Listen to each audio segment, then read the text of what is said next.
We acknowledge the First Nations peoples of this land, the traditional custodians, and pay our respects to the elders past, present, and future.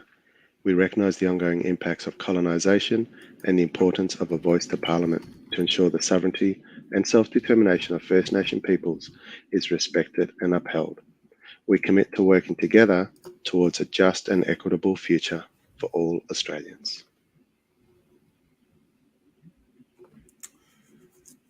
Good evening. I'm Keighley, and it's Tuesday, the 7th of February, 2023. And I'm Wence, and your co-host for the New Blurt. Very true. Very true indeed.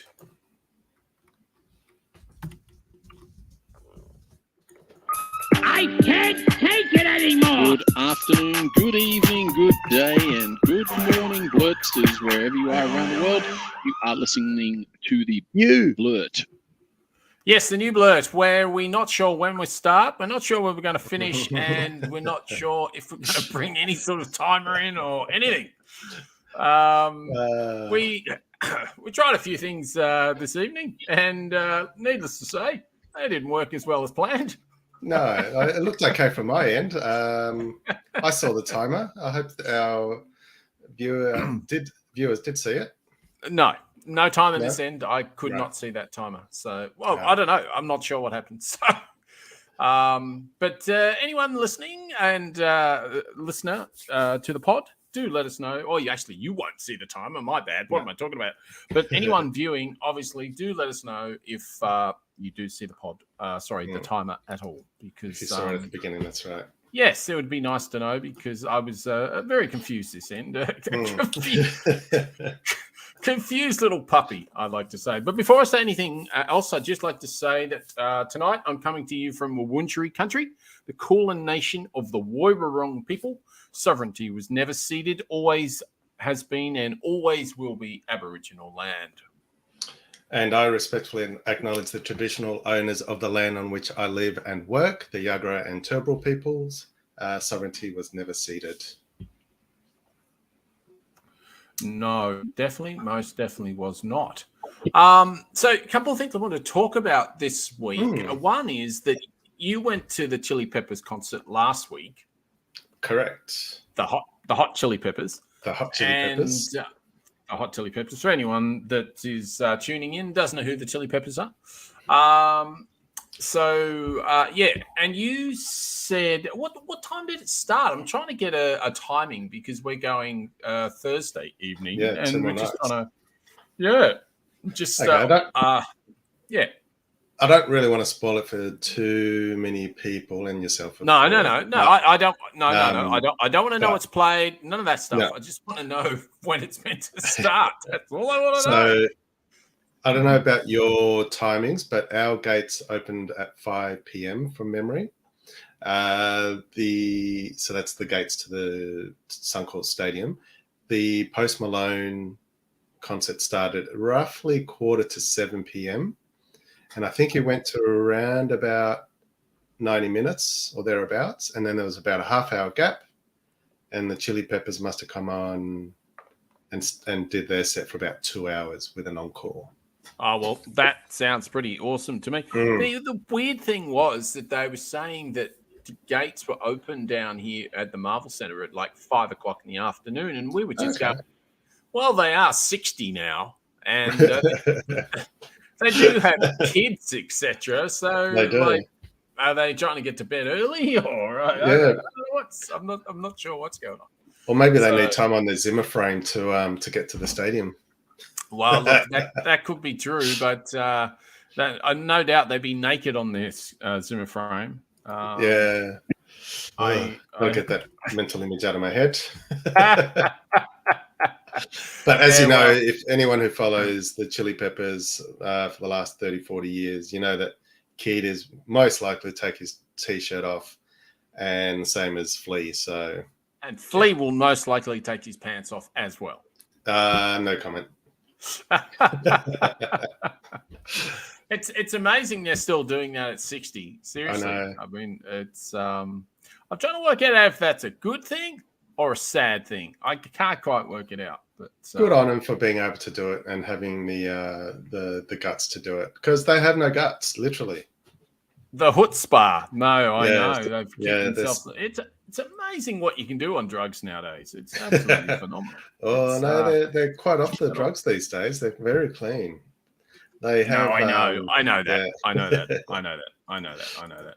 But yeah, no, there was a time that Keighley in particular was very bad. I mean, I don't know if you've ever read his book, but it's a bit of a Hellraiser. It's a bit of a roller coaster ride. It's really worth reading too. It's fantastic. I can't remember what it's called. No, go on. No, go for it. I was just going to say, even the guitarist John Frusciante, I can never pronounce his surname. Yeah. Also struggled with the hard drugs and all that as well. But I believe they're all clean now, especially with their young families that they've got. Yeah. No, you're right. Yeah, no, absolutely. Well, I mean, their youngest player, which is Frusciante, is only a couple of years younger than me, so that makes us old. Okay. Yeah. But talking more on music, I just wanted to mention that Harry Styles. Yes, I'm up with the kids. Harry Styles just won. I think he just won his Grammy, apparently. Yes. And there's been some controversy. Yeah, I think when is so. there not any controversy at the Grammys? Yeah, look, absolutely. Because what he said was, what he said, yeah, here it is. He said, I'm so grateful. I'm so grateful. I'm just so, this doesn't happen to people like me very often. And this is so nice. Thank you very, very much. And so the line that's got people up in arms is this doesn't happen to people like me very often. And I think because people have sort of put like a white privilege spin on it, etc. Of course. And it's this stuff. It just gets a bit bullshitty. But I think what he actually meant was that Styles was born and raised in North England and rose to fame in 2010 when he auditioned Simon Cowell for the X Factor. And obviously we know about One Direction, blah, blah, blah. But what's more important than that, and I wanted to mention, I just want to find it and then I will mention it, is that not only did he come from North England, he came from a little town, a little shire, if you like, called Cheshire. Cheshire Shire. Cheshire was where I was born.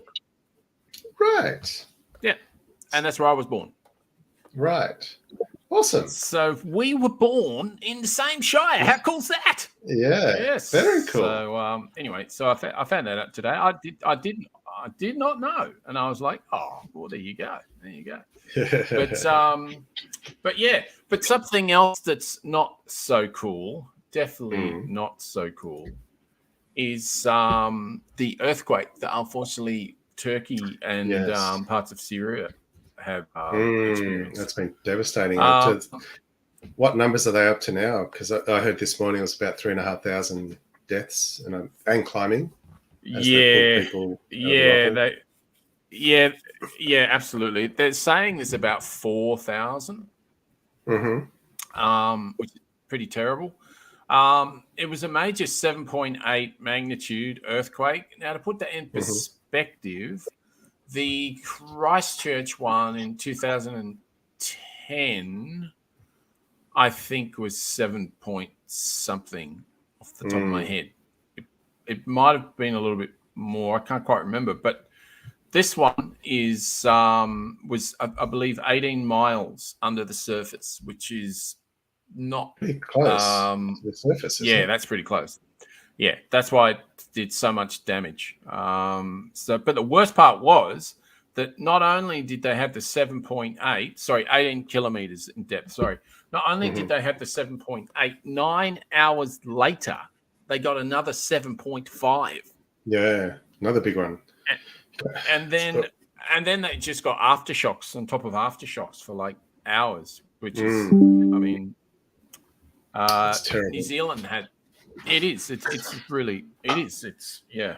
But it's it's a as I'm saying, this isn't abnormal for Turkey. They've had many earthquakes in the past. They had another a very severe earthquake in 2020. So yeah, it's not. But you being a sciencey, earthy, astronomizing type person will be interested in what actually happened and why it happened. So researchers said the earthquake was what they call a strike slip quake. And it's where the two tectonic plates slide past each other horizontally. Like this? And sort of. yeah, absolutely. It's like a kind of jigsaw puzzle, but the jigsaw puzzle didn't go together this time. Rubbed up. So when this is meeting in fault lines and they grind against each other, there's enough tension that builds up, and then you get the earthquake. So there you go. Yeah. Fascinating stuff. It's just a shame that we have this tragedy with these cities around there. Fascinating geology. Love the idea of how it all works. But yeah, it's just, the sad part is, people dying as a result. Look, absolutely. That's 100% true. But I mean, most of Turkey is seismically active. So it's not a new thing. It's happened from years and years, but I'd assume it's probably getting worse. I mean, they were struck by another one in 1999. They had another 7.4 near Istanbul. That killed 18,000 people. So it's, I know the Australian government has committed over $10 million in relief aid immediately. New Zealand's a couple million. I'm good. sure there'll be many other countries around the world that are going to be pitching in and sending in people to do some of that hard work, which will inevitably happen now. It's quite. Look, no, absolutely. What I was going to say though, there is a little bit of controversy as well though, because I think it's Erdogan. He's been a little bit of a Putin backer. Yes, he has been. Has he been helping out with the cause? I think he's been helping Putin with his cause. Right. Okay. I don't think he's been any friend to the Ukrainians at all. Also, I think in the UN, in the United Nations, I think Turkey have been they've been like a foil for different nations that have tried to get in for a while. So it's all. So it's quite a lot of controversy there as well. I mean, that on the people. Don't get me wrong, but I could understand why. I could understand why governments, in particular, maybe not particularly happy about it from that perspective. If you know what I mean, backing up, funds, etc., etc. So, but anyway. Did you have anything else you wanted to discuss? I do. I had some homework last week, if you recall, when I was talking about the ocean cleanup. We should have got that. Yeah, we should have had that first. Should have, but we can't forget because homework is homework, and I must present my findings. So my homework was finding out who was funding the ocean cleanup. The story that I was talking about in green, they've done that, where boats are cleaning up rivers of plastic waste and things like that. So some of their major partners that contribute funds, the shipping company Maersk. I never know how you pronounce that word. Coca-Cola company, they do lots of fundraising and a lot of donations from people around the world. So they're the ones that I could find. I was quickly looking through some of their annual reports. Another one that's come to mind is there's a YouTuber called Mr. Beast, who, if you're not familiar with Mr. Beast, and I only came across him a few years ago from my kids who watch some of his YouTube. So he will generally go out and give things away, a bit like Oprah, and films people's reactions when he gives away cars or hundreds or tens of thousands of dollars, or sends them on holidays, and he just records all of this. So he's done things like raising money to plant trees in America, and obviously this is another initiative as well. So so you get people like that helping out with the fundraising. So so that's how they get part of their money, and obviously there's university research and things like that. So excellent. And do you have any show and tell for that, or no show and tell? My show and tell was in the segment last week, so no problems whatsoever. All good. With that, I shall do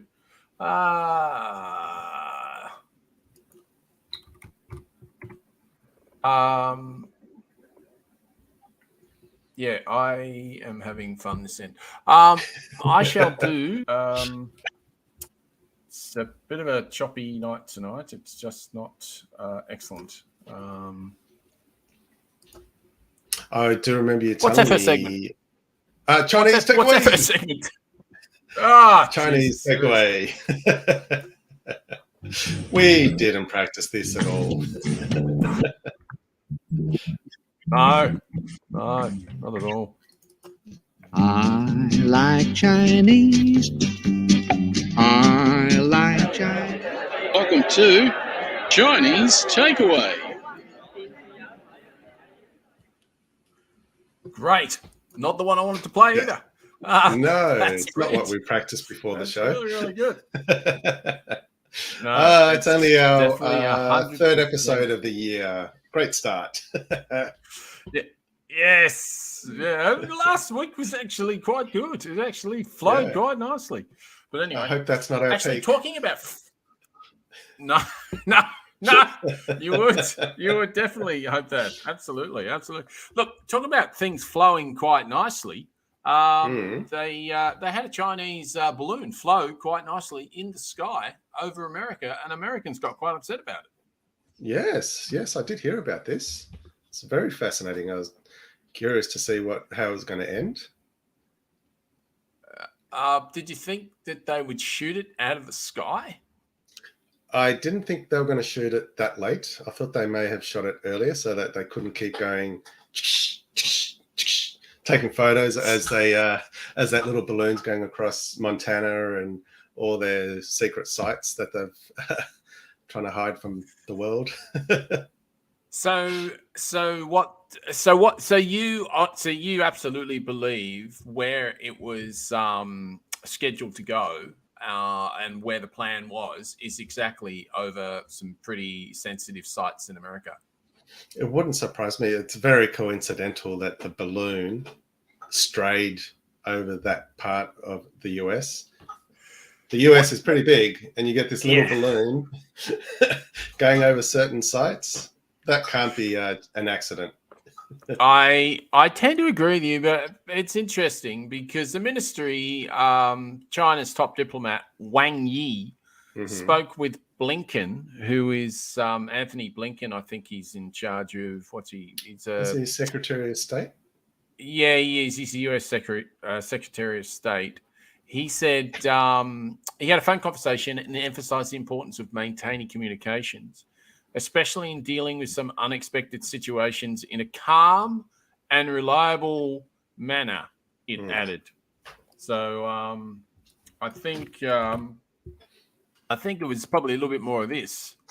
AK-47, when you absolutely, positively got to kill every mother in the room, that's no substitute. I think it was a little bit more of that.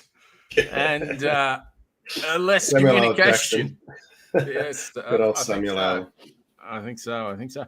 But yeah, look, I thought about this a lot, and I thought, well, why couldn't they just communicate with the Chinese and just ring up and say, "Hey, Winnie, did you know that one of your balloons is floating?" Is floating over. Well, actually, he's floating over my head as we speak. It's probably about 60,000 feet above me right now. I just thought I'd let you know, just in case you didn't know that it was wandering into US territory. Is that something that you meant? And the answer was, who this? Who this? So yes, I'm sure that's how the conversation went. I'm pretty sure. That's pretty accurate. Know. I'm just not sure. I don't know, but I'm not sure. But I don't. I think they could have probably just handled it with a little bit more diplomacy, couldn't they? I mean, really. So yeah, I know that a lot of Republicans are screaming blue murder because they would have shot it down earlier or done something about it much sooner. But I sometimes wonder whether the Democrats decided to let it fly across the rest of the country so that they could continue. Because my suspicion is that they were spying on that spy balloon themselves. So somehow they hacked into there and trying to work out what they were trying to grab. Is my suspicion. So hence why you think they left it up for a little while to see if they could get something out of it, type thing. Yeah, to spy on the spies, so to speak. I'm pretty sure that is pretty much exactly correct. What I'll do is I'll just put this map up for a second. So that's where it went, yeah? Right, okay. I haven't seen that.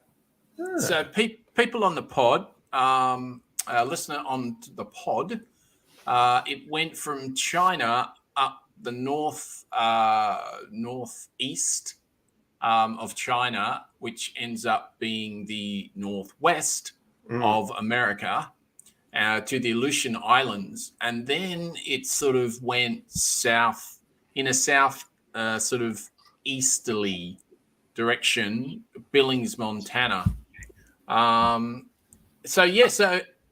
So from that, it went through Canada then.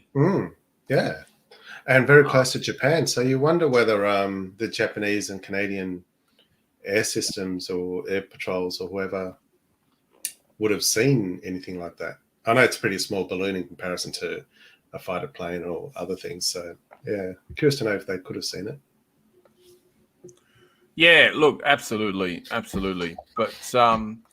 But Mike Pompeo, who is the old, I think he was the old U.S. Secretary of State. He's not the greatest guy in the world, but he's not quite as nutbag as Trump. He told the BBC's Radio 4 that they should shut down by whatever means is most likely to achieve a couple of goals. One, to let the Chinese Communist Party know that we're serious, and two, to find out what it is they're collecting. And finally, to do so in a way that is safe for everyone on the ground. So, I mean that sounds pretty feasible to me. I don't think it's but but what he was saying is that he feels that the Chinese are probing and they're prodding and they're trying to work out whether Americans are serious about defending territory, obviously, when it comes to Taiwan and things like that. I'm sure that has something to do with this. But I don't know. Parts of me just go, I just wish someone could have picked up a phone and just gone, hey, do you want your balloon back? Just throw it over the fence. That's it. That's exactly right. So, I mean, it's interesting. What would the Chinese do if the Americans accidentally flew a balloon into their airspace? Curious to know. I don't think they'd let it hang around for too long. No. Or maybe they would. Maybe they'd do exactly the same thing. Unfortunately, I think the way the trade winds work, it works in China's favor, in that it goes from west to east, potentially. So maybe got it. just like you showed in that map. But the Americans wouldn't be able to do it the other way because the weather patterns works quite nicely then. Yeah. So how's this? This is funny. Police in North Carolina warned people not to take pot shots at the balloon. That's my goddamn given right. I can shoot whatever I want. Exactly right. As it was predicted to cross the area on Saturday, and police in Gastonia City asked people not to call them with sightings, saying they don't have the capability to respond to an altitude of 60,000 feet to check it out. Oh, dear. Oh, goodness so, me. So I assume that the authorities have picked up the remnants and hopefully one day we'll find out what it was, and I suspect we'll never find out exactly what it was. But it would be interesting to see what equipment was on what was left behind and what they picked up. Yeah, no, it would be. It would definitely. It would be. I wonder if there's. I wonder if when the balloon comes down, there's like little photographs of Winnie the Pooh in there or something. Just wondered. Maybe they're promoting merch. I don't know. Yeah, possibly. This could be our very last show, seeing as we've mentioned too many Winnie references. So it's been nice knowing you all, and it's been fun. It has been fun.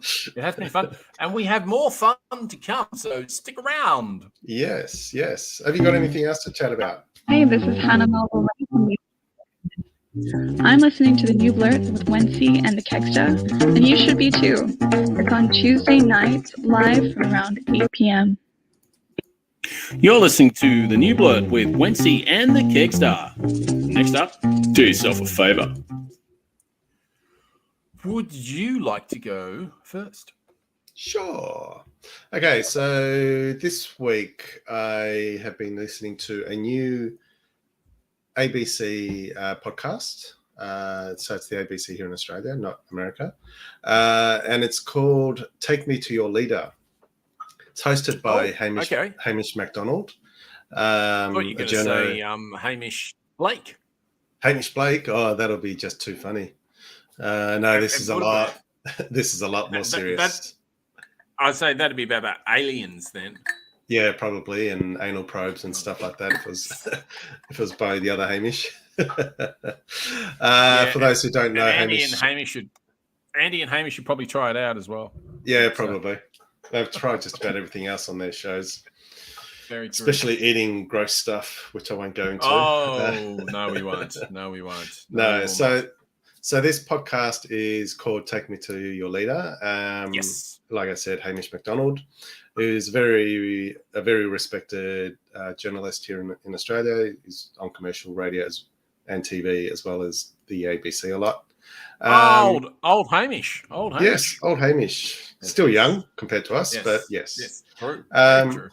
So yes, exactly. This podcast focuses on influential leaders around the world, regardless of whether they're autocrats, dictators, democratically elected leaders. He delves into their past, what influenced them as children, as they grew up and things like that, what their aspirations were, and what they plan to do or potentially plan to do as they get their power or they become more of a leader. Some of the leaders that they'll talk about on the show is China's President, Xi Jinping, Russia's President Vladimir Putin, Crown Prince of Saudi Arabia, Mohammed bin Salman, India's Prime Minister Narendra Modi, and I think based on what I've seen on their logo, there's a lady that looks like Jacinda Ardern, or it could be the Norwegian Prime Minister, not sure. So it could be that. I haven't heard who else is going to be on the show. The episodes are about 40 to 45 minutes long, so they're not too long. They often have people who have worked with these leaders or opposed them or studied them or wrote about them and things like that. So the first episode was Xi Jinping, China's leader. They had guests Su-Ling Wong, who's the Southeast Asian correspondent at The Economist. So is this video or is this No. all pod? All audio pod. All pod. Okay. All pod. So so for Xi Jinping, they had Su-Ling Wong, correspondent from The Economist, Dr. Feng Chongyi, associate professor in China Studies at the University of Technology in Sydney, and they had an author from the US by the name of Sarah Landy, who became friends with Xi Jinping about 30 years ago, 40 almost. Oh my God! Wow. Yeah, so in amongst all the conversation as they talk about Xi Jinping's past and present and then what he might be doing, they talk about Sarah and with Sarah, and she tells the story of how they first met.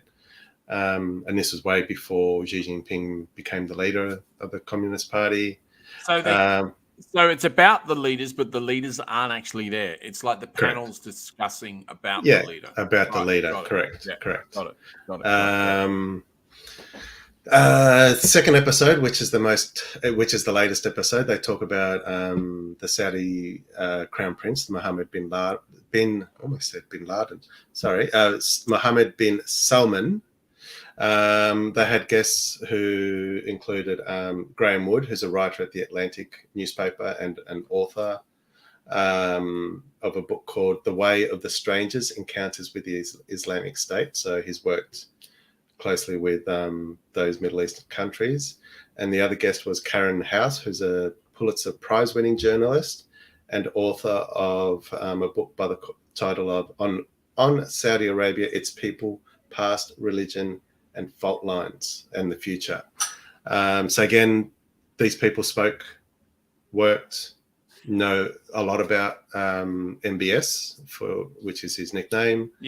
I won't get into too much detail, but he's allegedly the person who authorized the killing of the Washington Post journalist Jamal Khashoggi. Khashoggi, yeah. So in this episode, they talk to a Saudi exile who can't be named and goes by the name of Sultan, I think it was in the episode, and he knew Jamal Khashoggi, so he knew him pretty well. They used to work together and things like that. So there's a whole story about how they met and then how this exile person who lives now in Australia. So goes into a lot of details. So very fascinating. I'm really looking forward to listening to the rest of their series because I'm curious to see who else they talk about and check out their history.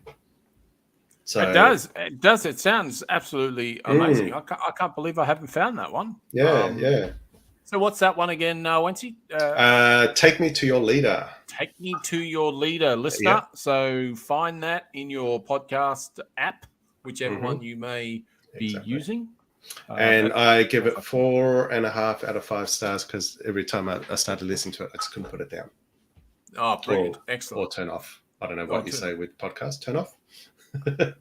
Stop it. I don't know. Stop it, yeah. No, that sounds amazing. Absolutely amazing. Awesome. Thank you very much there, Wency. Look, no problemo. I've got one here. It's called Smart Less. Oh, and Smart Less is named Smart Less because the guys who hosted said that they were smart as in less smart. So right. That's how I feel most days, but yes, go on. Yes. So anyway, Jason Bateman, Sean Hayes, and Will Arnett, in case you don't know who those people are. Jason Bateman has been in everything, and he's been in quite a few movies, obviously, mainly, and he's been in quite a few series as well. A particular big one that's been going for a while that I think it's on Stan. For the life of me, I can't remember what it's called. Arrested Development. That's been going for a very long time. Is that still going, or is that finished now? No, that is finished. That started, I think, 2007, 2003. I've just looked it up. 2003 to 2019. There you go. Yeah. Oh, 2019. Yeah, so it's been a while since it finished. 4 years ago. Wow. I didn't realize it went till 2019, but we have definitely caught up with the rest of the development. India and I have been, my daughter, we've been catching up and watching it from go to woe, and it's cool. I love it. I absolutely love it. Yeah. And saying that, that's where Jason Bateman and Will Arnett hooked up. That's where they basically became best friends. Now, the third musketeer is Sean Hayes. Him, now, yes. Yes. Yeah. Will and Grace fame. Will and Grace, that's right. Yes. Yes. But he's also in his own right a very good Broadway actor, singer, dancer. Of course, he's a yes. great performer. And he's very funny too. And he's very funny in this. In fact, they're all very funny. Will Arnett's super fast. Jason Bateman is super quick. But where do we know Will Arnett from? Oh, I am Batman. Batman. That's my favorite character of his. But Will Arnett's done heaps of stuff. He was in just a classic was Blades of Glory with Will Ferrell. He played like a nasty competitor. And he was wearing these flashy 70s ice skating suits. If you've never seen Blades of Glory, look it up. Google it, mate. Blades of Glory. Absolute cracker. It's very funny. Very silly, very super, very funny. But anyhow, so we digress. Yes, we do. As always. Absolutely. But Will Arnett, he started in Arrested Development basically, and that's where he got his start. And then, as I say, that's where Jason Bateman and him became very, very firm friends and have been for a very long time. Now, why Sean Hayes met those three, I'm not 100% sure. I can't quite remember. But getting past that, what the podcast is about is, as I said, smart less, because they don't think of themselves as smart, but they are pretty smart. And Bateman comes across very bright, to be honest. So does Arnett. Yeah. They all do, really. Yeah. Because I'm not sure if you know, but Jason Bateman's the director of quite a few movies as well. So, true. Which comes in and is quite a good segue when I play a little bit of the start of what this particular podcast that I found is about. I won't tell you yet. I'll tell you in a second. But it's a nice surprise. In each episode of Smart Less, one of the hosts reveals his mystery guest. So basically, only one of them gets a guest. The other two have no idea who the guest is. Okay. And then they have to guess with one of them saying a couple of things, and then they sort of get a little bit giddy with laughter when they find out who the other one is. What ensues is a generally improvised and authentic conversation filled with laughter, newfound knowledge to feed the smartless mind, and new episodes drop every Monday. Now, I love it. It's a cracker. Not all episodes are the greatest of episodes. I listened to one with Paul McCartney, and I basically just had to stop it. Oh, really? Wow. It was just, for me personally, it was just boring. Don't get me wrong, I love Paul McCartney. I was watching Paul McCartney the other day with James Corden doing a in-car karaoke thing. It was awesome. But this particular, he just didn't come across that well. And talking about James Corden, they interviewed James Corden as well, and he's absolutely sensational. That's a really good one. But, I don't know why James Corden's on the outer at the moment. He's I keep hearing that he's not that popular or he's done something wrong. I don't know what it is, but yeah. Oh, I don't know about that at all. All I do know is he's quitting at the end of this year. I know that. Yeah. I don't know why. That was his own volition. Totally. He wants to go back to England. So don't blame him. Be with his mum and dad and all that sort of thing. So 'cause he's got kids now and blah blah blah. But anyway, he was fantastic on this. But this is not the episode. That's not the episode I'm talking about. So this is how most of the episodes start. So just have a listen because they're pretty funny. Smart. Less. He got me. Jay was a little late today, but it's no big deal. We've all had it. Yeah, I got to get one of those cars that go up. That would be nice. No, that would go above the traffic. It's the worst it's the worst feeling. I actually had to go to a thing this morning out here. No, all jokes aside, and it was like, there's never traffic here in the morning because it's wintertime. There was like, I couldn't, and it turned out there was a road closed On Long Island, you're talking about? On Long Island, I couldn't make this left turn, and This is the sort of stuff that they do just before it starts. Yeah. Did you have a daughter It's that just got a a flat big tire on the way to Band school? of and- this, which I love. I just love it. No, is that what It's so happened? natural. Is that what happened? I had to do 2 separate trips. It's like they're just in the pub, just chatting about what they just did or what happened Yeah. on the weekend. Absolutely. It's very, very funny. No, just breathe. We're all together. We're all together. Do they make a non-violent caffeine? But yeah, both. You know, I actually have cut down on my amount of coffee before I play golf because I get too angry at bad shots. But wait a which I minute. make a lot of. No. Yeah. Caffeine is supposed to make you like. Sorry, it's these kids. These kids. Yeah, I recommend not having them. They'll make you late for things. Way to school. No, don't worry about it. For me, I'm just happy to be with all of you, all three of you. Big Thank you for doing this. It's such. Now, the guy who they're speaking to there is Steven Spielberg. Oh, right. No, I didn't even pick up his voice. Or what it was. And it's a fantastic listen. It's really, really good. I highly recommend the Steven Spielberg one. They also have an interview with Neil deGrasse Tyson, who you would love. That'd be funny. It is. It's like inspiring and full of facts. I'm sure. Oh yes, it was, and Yeah. it was really funny the way that he put Jason Bateman in his place, and it was just very funny. It was really, really good. So that's a cracker. That's an absolute beauty. But they also, because they've been in the game for so long, they know so many people. you know, they get to interview, some crackers. So there was another one, President Joe Biden. Who? Yeah, him. That's a pretty good get. Yeah. And they you could tell that they were pretty chuffed to get it too. I've got to listen to that one as well. It is. It's an absolute great listen. I highly recommend it. Some of the other ones, they can be a little bit hit and miss because you might be getting, say, Steve Carell, who wasn't that great. I really love Steve Carell, but he just wasn't that great. Whereas Kevin Bacon was brilliant. Anderson Cooper was really, really good. There's stuff on Katy Perry, Ethan Hawke, Ewan McGregor. That was a really good one. Just there's a few that really. Oh, Jack Black was pretty damn good too. That'd be funny. Yeah, it was. It was really, really good. And then I'll tell you the one that just blew me away, and I wasn't expecting it. Brad Cooper was fantastic, by the way. Okay. Yeah, that was really, really good. George Clooney.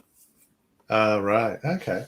So funny. So stupidly funny. Just ridiculous. I never realized how funny he was. He's just so funny. Yeah, I've heard he's as funny as he is on screen as in real life. So, because he's done quite a few comedies, and the one with Julia Roberts last year or the year before. Yeah, something A Ticket to Paradise or something. Yeah, that one. Yeah, that was hilarious. Yeah, Did you enjoy that? I enjoyed that. Yeah, I really loved it. I'll tell you what. We were, as we normally do, conferring with Rotten Tomatoes and basically giving it the finger because it was giving 44% to things, and Ticket to Paradise got a really bad slashing on that particular review site. Yeah, it did. Right. And we just went, well, it's got Julia Roberts in it, and it's got George Clooney in it. It can't be that bad. Yeah. And it wasn't. We really enjoyed it, same as you did. So, but anyway, so that is that, and this is this. Hopefully, maybe. Who knows? Who knows? Not sure Let's tonight. see. Just Let's don't spin know. Let's spin that roulette wheel.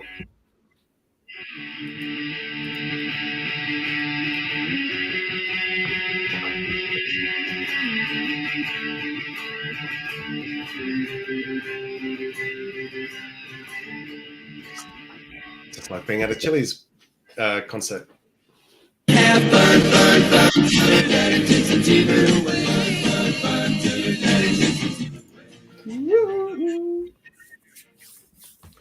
So it's that time for fun facts, and Yes. yeah, it's one of my Careful one of how my you say favorites. that. It might be censored. Yeah, yes, could be true. Could be very, very true. Very true. But just one right off the bat. Yeah. I found out tonight that the white tiger. Do you know the endangered white tiger? In Asia. Yes, it's not actually endangered. Oh, isn't it? I always thought it was. No, because the white tiger is not a real species of tiger. Right. So is it an albino? It's a man-made confuction in 1951. Sorry, fun facts. What was that word you said? Confuction. Okay. All right. That was the when my mum was trying to stop smoking years ago. She was passing up quite a few of those at dinner. I bet. so I said that to my dad years ago when we were having. He said, "Oh, what have you got for dinner, son?" I said, "Well, Mum's trying to stop smoking. It's another confuction." Oh dear. Yes. That one. He liked that. But it was in 1951. They bred a tiger that, as you say, had very, very low pigmentation, so it was very white, and then they bred it to within an inch of its life, basically, to be able to get this white tiger, as it was. Yeah. And so now, when they're breeding white tigers, what they're doing is they're basically trying to get the perfect white tiger. So there's like a whole bunch of white tigers that are bred that because they're inbred, you get those weird and horrible sort of shaped animals, etc. As you do with sort of people when they're inbred, if you know what I mean. Yeah, yeah. So and so, but what we don't know, or what we don't find out, is that those sort of throwaways, if you like, do actually get thrown away. So you only see the really good white tigers. And I will actually put a link in just to back this up. This isn't fake news. I would not do fake news on the new Blurt. We do not do that here. It's not in our motto or our remit. Absolutely not. And if there is any untruths in anything I've said, I will uncover that and more than happy to apologize without a problem. But from everything I've seen and read, that seems to be the case, which is pretty horrible. I had no idea. It's pretty horrible. Pretty horrible. So the only ones, so the only white tigers are not in the wild. They're in captivity. They're all in captivity. Amazing. Yeah, I always thought they were natural. Okay, there you go. Anyway, that's your first fun fact. Not a great one, but it's a fact. Definitely fascinating. I have. Did you know that the tongue is the only muscle in the body that is attached from one end? So every other muscle we've got always attaches on two ends. Your biceps, your thigh, your lats. I never thought about that. I never thought about that. That is fascinating. That's excellent. I like that. That's very, very good. Just going on with your tongue fact, like fingerprints, everyone's tongue print is different as well. Oh. Yeah. Interesting. Yes. Snap. Who knew that we were going to talk about the same thing? Because we don't script a lot of these things, so that's very fascinating. As you can tell. Yes. I've got a couple of Lego facts. Oh, nice. Did you know that that it only takes 40 billion 2x4 bricks stacked on top of each other to reach the moon? Say that again. So 2x4. So your 2x4 bricks. Yep. So rectangular ones. Stack 40 billion of those, one on top of each other, and they'll reach the moon. There you go. And the other one that's sort of related to stacking is it would take a brick tower of 3.5 kilometers in height before the bottom brick breaks, which is around about 375,000 bricks. Wow, that's Yeah. a very good fun fact. Isn't I it? do like that. Yeah. That's amazing. That is crazy. Oh, I got another fun fact for you too. Dolphins surf because they want to. Yeah, so that's their pastime. Yeah, yeah. So Awesome. yeah, I wanted to actually have a little tidbit to show, but I in my remiss I forgot to get that. But I will, if I can find a link, I'll put it in because it's pretty awesome. If you actually watch like these really massive waves coming down, and the dolphins just dive through the waves for no other reason because they want to. Yeah, that's amazing. Yeah, it's pretty cool. Yeah, they're very fascinating creatures, those. Yeah, they are. Those dolphins. Gotta love the dolphin. And the other thing is, if you sneeze too hard, you could crack a rib. Yes. I've almost done. Oh, I haven't cracked a rib, but I have sneezed so hard that I ripped my diaphragm. Oh, that's not good. No, I was in pain for weeks, as you can imagine. It's just underneath here, and hard to breathe afterwards. And every time you did breathe, you'd feel the pain where it ripped. It was just awful. So sorry, what did you say happened to you? I sneezed so hard, I ripped my diaphragm. There you go. Yep, that's what I said pretty much straight after the sneeze. I would have thought so. I would have thought there was a lot of that going on. Did you know the whole time you've been doing this podcast, which we're coming up to an hour, you've increased the bacteria in your ear by 700 times. Oh, gross. Ew. Okay. He goes, I'm not wearing headphones this week. I'm sharing headphones, so this isn't my normal headphones. So does that mean it's double the rate? I wouldn't be giving that fact out, and I'd be giving it a good clean. I think I will. There you go. I was just going to say, did you know that astronaut is a compound word derived from two ancient Greek words, astro meaning star and naut meaning sailor? So an astronaut literally means a star sailor. Oh, wow. That's really, really cool. I love that. That's very good. I do like that. I like that very much. Actually, going on with that, I found out something today. Now, I might need to just get this fact checked, but I'm pretty sure it's true, is that the word drag, as in drag queen, comes from the two words of grand rag, which was a slang term for a masquerade ball back in history. Oh, right. No, I had no idea. They call it the grand rag. And so they jumped off the grand and, just stuck with the D and the rag and turned into drag. And the way you get drag queens as such is that years and years and years ago, people would go to the masquerades, whatever, and some of the women would dress up so much they'd be like a queen. And and that's sort of where that came from. So, there you go.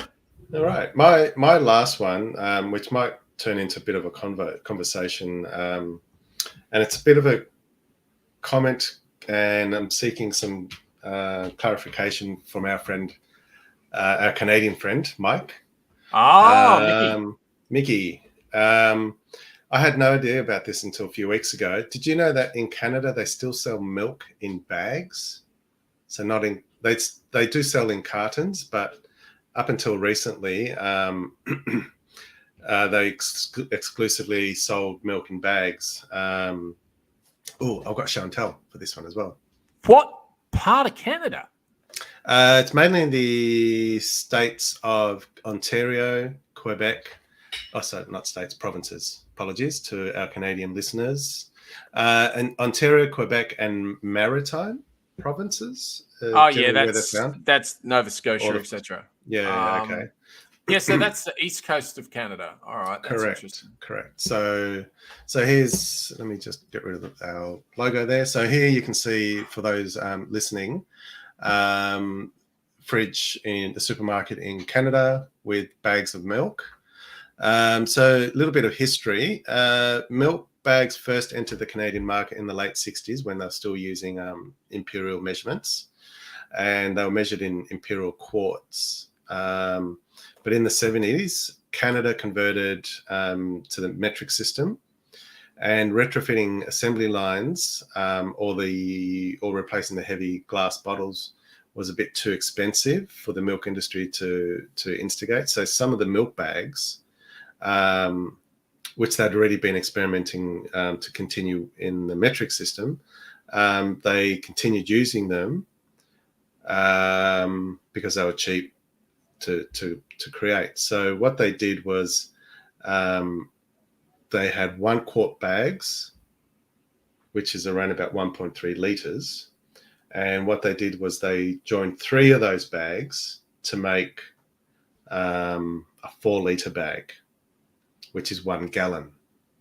So in an effort to maintain the imperial system and the metric system sort of in line, they merged 3 bags into 1. So in the photo here, you can see a big bag. Within that bag, there's three smaller bags. And so in the next photo that I'm showing here, there is a plastic pitcher, which they sell, and the plastic bag gets inserted into the pitcher, and with a pair of scissors or knife or whatever, they cut the corner of one of the bags, and that's how they pour the milk out. So my question is, how do they keep it fresh? Because there's no way of tightening that hole, or putting covering that hole, putting a knot. You can't do that. What's my other photo? My question. Okay, I've been to Canada quite a few times, and I have never seen this. You've never seen that? I've lived in Canada for half a year, and I've still never seen this. Were you in one of those provinces? I've been right across. I've been right from the other side. Interesting. And I've never seen that, and that's interesting. It must be obviously there. I didn't say it. But my question to you though is, these bags, are they fully recyclable? Apparently so. Maybe they have better recycling systems than they do here in Australia. Excuse me. Well, couldn't be hard, could it? Really? Yeah, exactly. So all the research I did was I did come across people saying that those bags are recyclable. So so whatever they're doing with their soft plastics, can we introduce that here? Because like I mentioned, I can't remember which episode, our red cycle soft plastics recycling here in Australia is defunct. I think it was just before Christmas I talked about it. But yes, we desperately need that here in Australia. Yeah, we desperately do. I 100% agree with that. That is fascinating. It's absolutely fascinating, and we'll have to. We'll definitely get Mick on the show for even if it's 5 minutes, just to tell us a little bit about it. Yeah, confirm or deny whether those bags are still used today. But everything I could find, it still seems like you can buy it to this day. Look, with Canada, it wouldn't surprise me. It's a weird old country, Canada. It really is. It is. It's it is. It seems very backwards sometimes, but I haven't been there for quite a long time.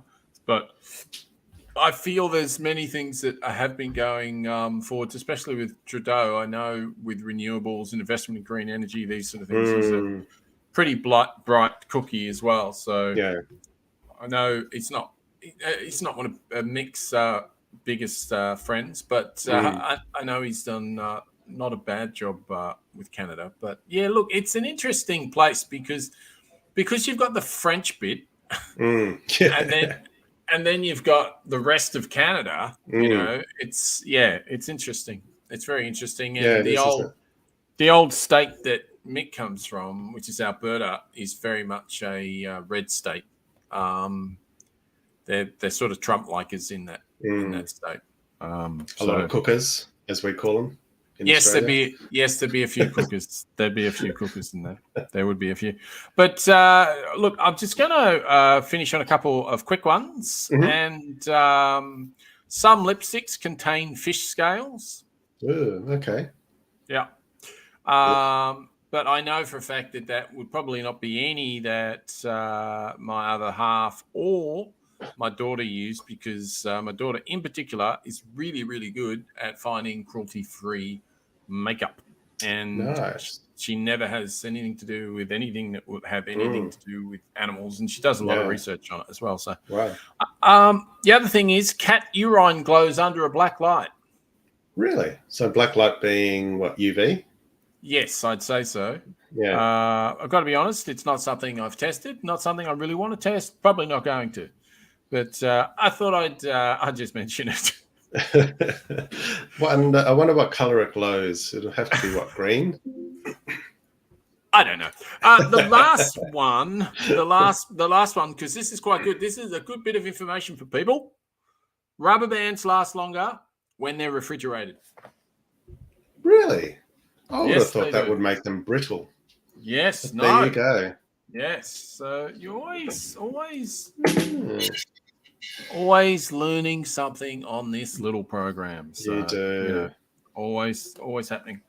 And then I'm on the road next On week. the road again. I am. I'm on the road. I'm going up the east coast of turn into Bob Hawke for a second. I'm going up to the east coast, the southeast coast of Gippsland, then going up the east coast of Victoria, and then up to Jarvis Bay. Jarvis Bay, so it's New South Wales. Is that as Yes. far as Eden or Bega? Yes, we're going to be staying in Bega. In fact, nice. not only are we staying in Bega, we have a 3-hour kayak tour. Oh, wow. Yeah, Nice. so should be pretty good. Good. But the problem is that I'm on the road again, as you said. Next Tuesday, there is a chance where we are. There may be no connection of any kind. Okay. So I just need to work that out. All right. We'll see you in 2 weeks' time, folks. Okay. We know how much trouble we've had in the past when we're not at home. It has been a nightmare. But or in this country. An absolute nightmare. And absolutely. And it has been, although the Vietnam one wasn't bad. Yeah, that wasn't too bad considering. Yeah, no, New Zealand one was terrible, but the Vietnam one was. And to think I wanted to go to New Zealand, bad internet. It wasn't their internet where I was. It was my computer. It was rubbish. Okay, yep, that's right. So I'm taking this one with me. So we'll just see how we go. If we can do it, we can do it. I mean, I might even just do it on the phone. If that's what it comes to, we'll just do a shorty show. What I was hoping to do is do it with the background of like the beach behind me or something. That'd be quite nice. But I just don't know what I'm going to see. I've got no idea at this stage. So. Yeah, true. But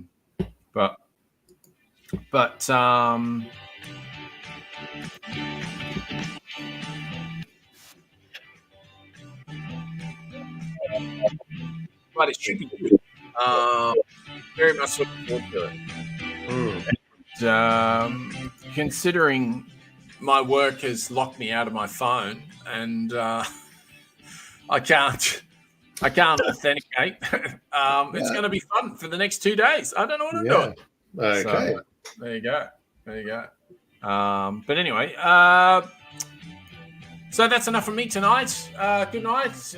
Thanks for listening to the show. We know it was a little bit choppy. I know it's early in the year. It definitely, without a shadow of a doubt, will definitely get better. We're just ironing out a few things so that we get our peak during the middle of the year.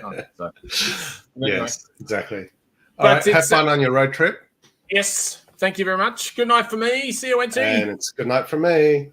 Night all. Adios. Later. Thanks for listening or watching.